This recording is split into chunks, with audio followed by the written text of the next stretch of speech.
नमस्ते। जरा सोचिए, न्यूयॉर्क शहर के बीचों बीच एक 7 मंजिला घर।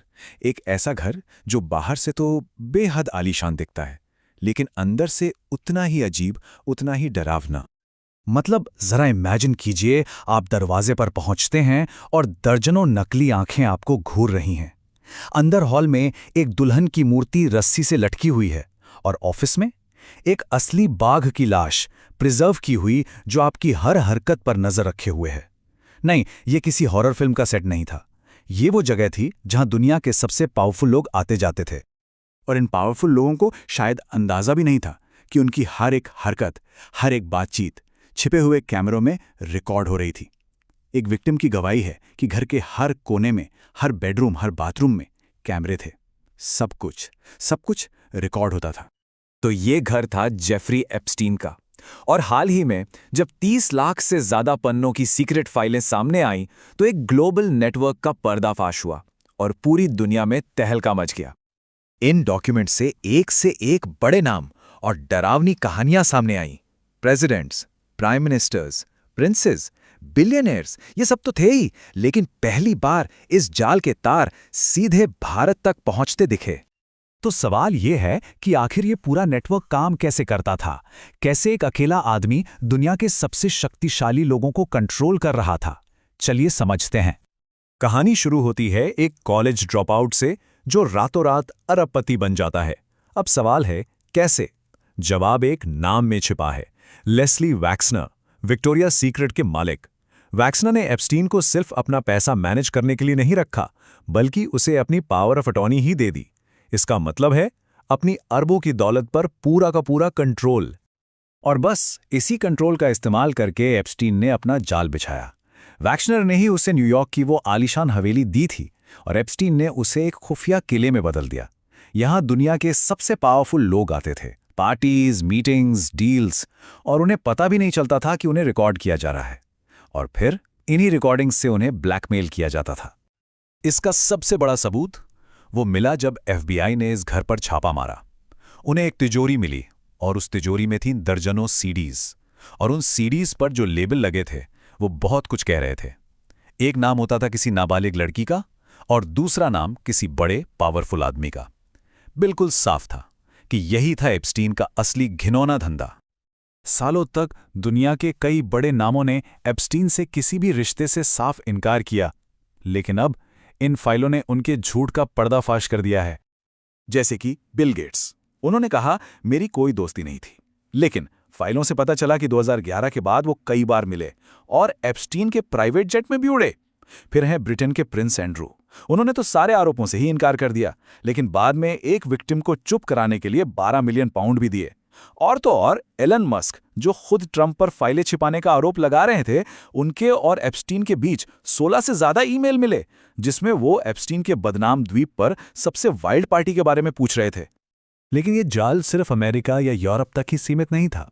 इन नई फाइलों में जो खुलासा हुआ है वो सीधा भारत से जुड़ा है। कई पावरफुल भारतीय नाम सामने आए हैं। इसमें सबसे बड़ा नाम है उद्योगपति अनिल अंबानी का। देखिए, 2017 में अंबानी एप्स्टीन को व्हाइट हाउस से डील करने के लिए गाइडेंस मांगते हुए मैसेज करते हैं। वो ये भी लिखते हैं कि नेतृत्व चाहता है कि वो ट्रंप के सलाहकारों से मिलें। अब ये नेतृत्व कौन है ये साफ नहीं है, पर सबसे चौंकाने वाली बात, 23 मई 2019, जिस दिन भारत में इलेक्शन के नतीजे आ रहे थे, उस दिन अनिल अंबानी एप्स्टीन से उसकी उसी बदनाम हवेली में मिलते हैं। और इस मीटिंग के ठीक बाद एप्स्टीन ट्रंप के पूर्व रणनीतिकार स्टीव बैनन को एक टेक्स्ट भेजता है। टेक्स्ट में लिखा था, really interesting Modi meeting, his guy, मतलब बहुत दिलचस्प मोदी मीटिंग, उनका आदमी। यहां उनका आदमी कह के वो अनिल अंबानी की तरफ इशारा कर रहा था। फाइलों में एक और बड़ा भारतीय नाम है जो आज मोदी सरकार में मंत्री भी हैं, हरदीप सिंह पुरी। डॉक्यूमेंट्स के मुताबिक पुरी और एप्स्टीन के बीच कई ईमेल्स हुए और 3 मीटिंग्स भी हुई। एक ईमेल में तो एप्स्टीन ने लिंक्डइन के संस्थापक से पुरी का introduction yo man in India, यानी भारत में आपका आदमी, कहकर करवाया। हालांकि हरदीप सिंह पुरी का इस पर कहना है कि ये सारी मुलाकातें उनके मंत्री बनने से पहले हुई थीं। लेकिन सबसे बड़ा और सबसे विस्फोटक दावा सीधे प्रधानमंत्री मोदी से जुड़ा है।